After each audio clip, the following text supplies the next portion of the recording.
Good morning students. आज हम लोग ज्योग्राफी का चैप्टर 5 एग्रीकल्चर के बारे में पढ़ेंगे। लर्निंग ऑब्जेक्ट है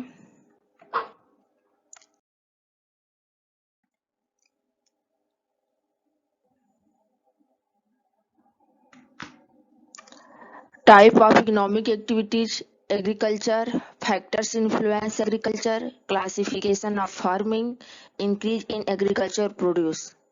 आज हम लोग दो टॉपिक पे चर्चा करेंगे इस वीडियो में, type of economic activities and agriculture. Then let's start.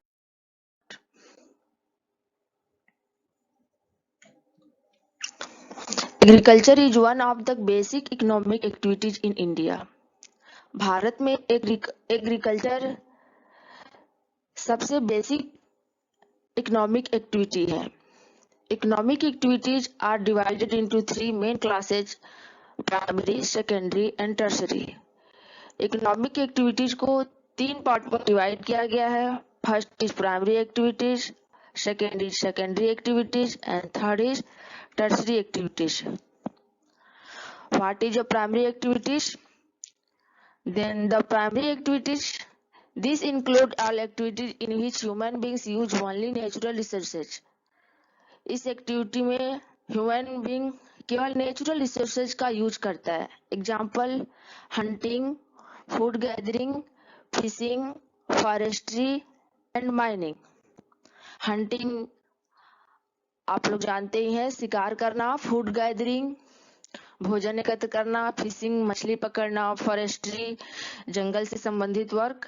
And mining मतलब जमीन खोद के मिनरल्स वगैरह निकाले जाते हैं, जैसे कोयला हुआ, आयरन हुआ, गोल्ड, सिल्वर वगैरह माइनिंग के ही तो द्वारा रॉ मटेरियल्स प्राप्त होते हैं।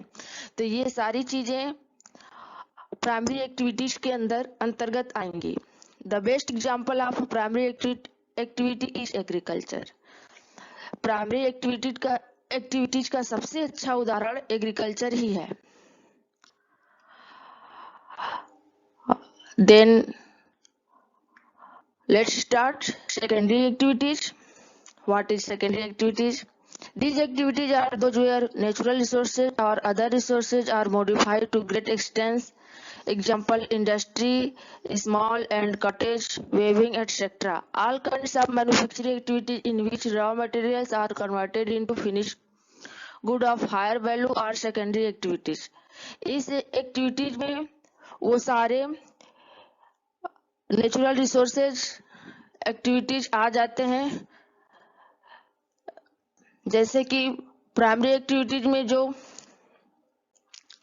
रॉ मटेरियल्स प्राप्त होते हैं और उनको रॉ मटेरियल्स को एक अच्छे गुड्स में कन्वर्ट करने के लिए, यानी सामान बनाने के लिए जब इंडस्ट्रीज का यूज होता है, तो इंडस्ट्रीज या कुटीर उद्योग का यूज होता है, तो ये सेकेंडरी एक्टिविटीज में आ जाती है। All kinds of manufacturing activity in which raw materials are converted into finishing good of higher value are secondary activities. और वही रॉ मटेरियल सामान में कन्वर्ट हो जाती हैं और उसकी वैल्यू भी बढ़ जाती है। तो इंडस्ट्रीज और ये जो कुटीर उद्योग है, स्मॉल एंड कॉटेज इंडस्ट्रीज हैं, ये सारी सेकेंडरी एक्टिविटीज के अंतर्गत आएंगी। Then third is tertiary activities. These are those by which primary and secondary activities are facilitated. Example: transport, banking, trade, education, insurance, advertising, and other service industries are tertiary activities. In this chapter, we shall limit our discussion to the primary activities. Example: agriculture. इस activity में जैसे कि transport है, जैसे बस है, truck है, aeroplane है, जो सामान को यहाँ से वहां तक पहुंचाते हैं, तो ये सारे ट्रांसपोर्ट के साधन टर्शरी एक्टिविटीज में आएंगे। जैसे बैंकिंग है, धन को निकालना डालना, ये सारी बैंकिंग के अंतर्गत आते हैं। ट्रेड यानी खरीदना बेचना, ये व्यापार के अंतर्गत। एजुकेशन शिक्षा, इंश्योरेंस बीमा, एडवर्टाइजिंग, प्रचार प्रसार and other service industries are tertiary activities. In this chapter we shall limit our discussion to the primary activities. Be activities. Example, agriculture.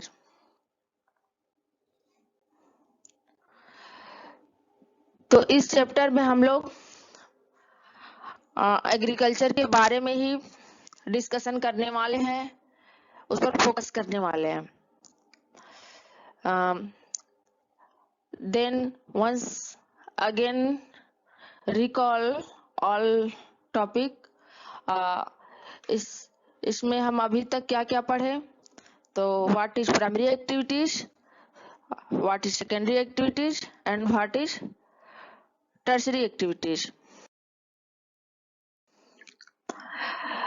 Then let's start agriculture.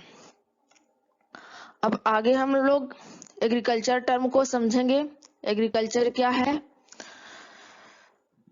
The term agriculture has been derived from a Latin term ager meaning soil and culture meaning cultivation। यानी culture agriculture शब्द दो शब्दों से मिलकर बना है। First is eager और second is culture. Eager का मतलब होता है सॉइल और कल्चर का मतलब होता है cultivation. So the literal meaning of agriculture is cultivation of crops on the soil. इस तरह से एग्रीकल्चर का लिटरल मीनिंग जो है जमीन पर फसल उगाना है। In the recent times agriculture is not only confined to the growing of crops in the fields. आज के समय में एग्रीकल्चर केवल क्रॉप्स उगाने को ही नहीं बोलते, but it also include domestication of animals not only for subsistence but also for commercial purpose। बल्कि इसमें वह घरेलू वर्क भी है जिसमें हमने जानवर को पालते हैं, न केवल अपने जीवन निर्वाह के ही लिए बल्कि कमर्शियल पर्पस से भी हम लोग खेती करते हैं, जानवर पालते हैं। तो ये सारी एक्टिविटीज एग्रीकल्चर के अंतर्गत ही आएंगी। Thus agriculture may be defined as a human activity involve planned utilization of soil and water for the growth of plants and animals to meet our the basic requirements of good and clothing। यानी जब हम अपने basic needs को पूरा करने के लिए, जैसे गुड्स हो गए, क्लोथ्स हो गए, तो अपने बेसिक नीड्स को पूरा करने के लिए जमीन पर मिट्टी द्वारा, पानी द्वारा, पौधों के द्वारा फसल उगाते हैं। तो ये सारी एक्टिविटीज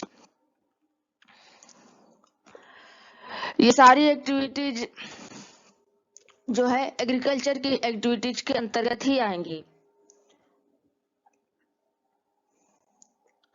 नेक्स्ट लाइन है,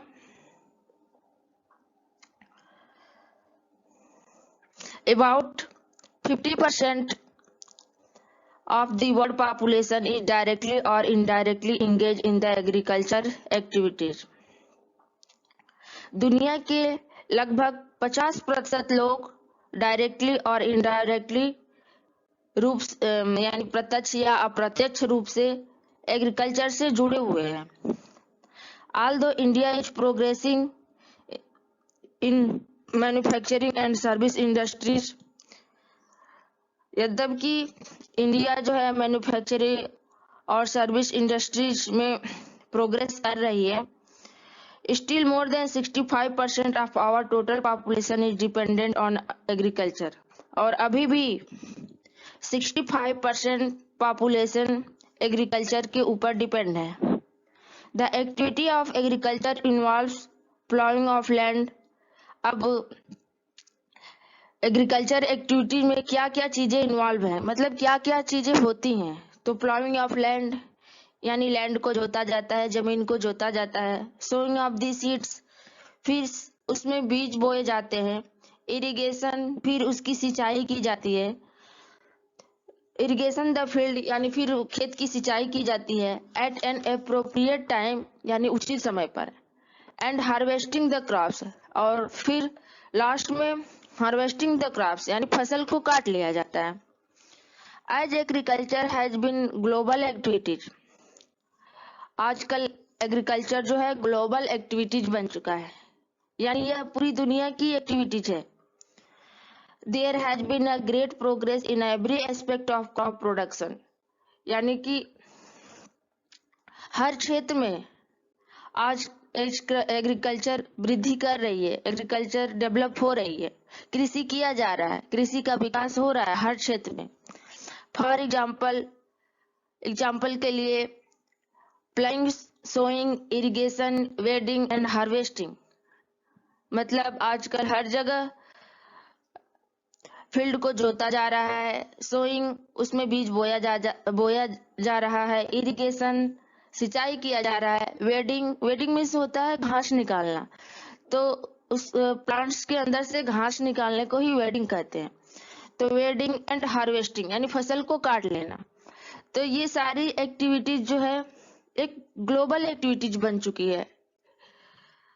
man has also developed several means, आजकल आदमी बहुत सारे साधन डेवलप कर चुके हैं एग्रीकल्चर का, यानी कृषि का बहुत सारे साधन का विकास हो चुका है। And technique to increase agriculture, और डेली टू डेली इसमें कुछ न कुछ नई तकनीकियां भी डेवलप कर रही हैं।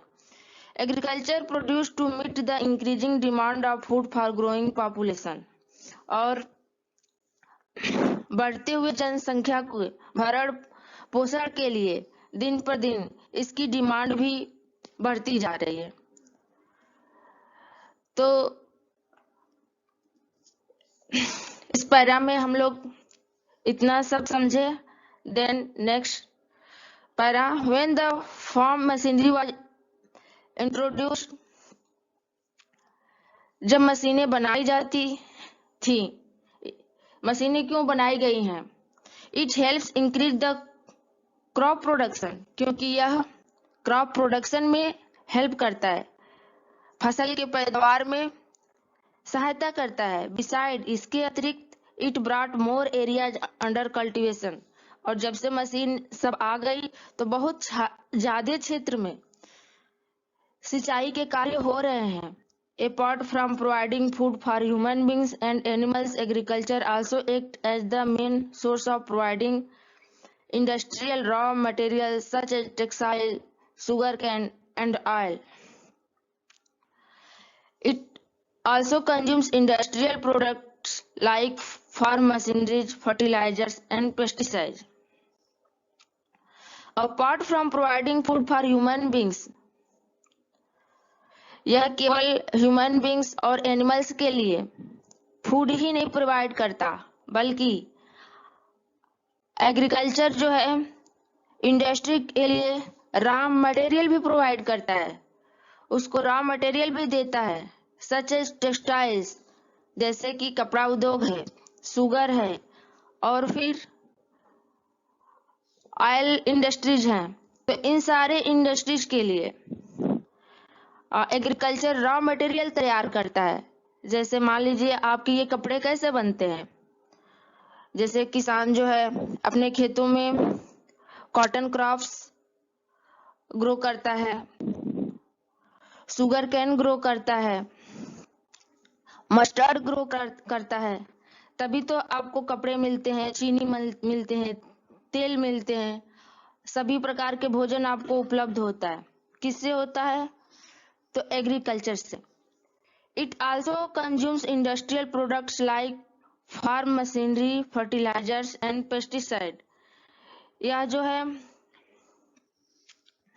इंडस्ट्रीज का भी कंज्यूम्स बन चुका है, एक तरह से उपभोक्ता बन चुका है। जो भी सामानें इंडस्ट्री में बनती हैं, जैसे मशीन हुआ, जैसे ट्रैक्टर, टाली,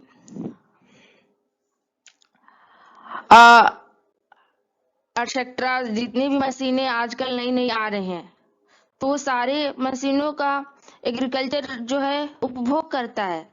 फर्टिलाइजर्स, जितने भी खाद हैं, एंड पेस्टिसाइड, जो कीटनाशक दवा है, एग्रीकल्चर में ये सारी चीजें यूज होती हैं। The industrial sector can prosper only when the agriculture prosper. और इंडस्ट्री सेक्टर तभी प्रोस्पर कर सकता है जब एग्रीकल्चर सेक्टर प्रोस्पर हो, यानी इंडस्ट्री सेक्टर तभी प्रगति करेगा ना जब एग्रीकल्चर का क्षेत्र प्रगति करेगी।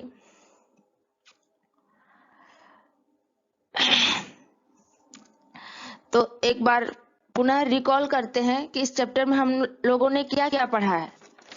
तो इस चैप्टर में इस पार्ट में हम लोग फर्स्ट इस प्राइमरी एक्टिविटीज समझे हैं, और सेकेंड में सेकेंडरी एक्टिविटीज, टर्सरी एक्टिविटीज और एग्रीकल्चर के टर्म को समझे हैं। Thank you students, have a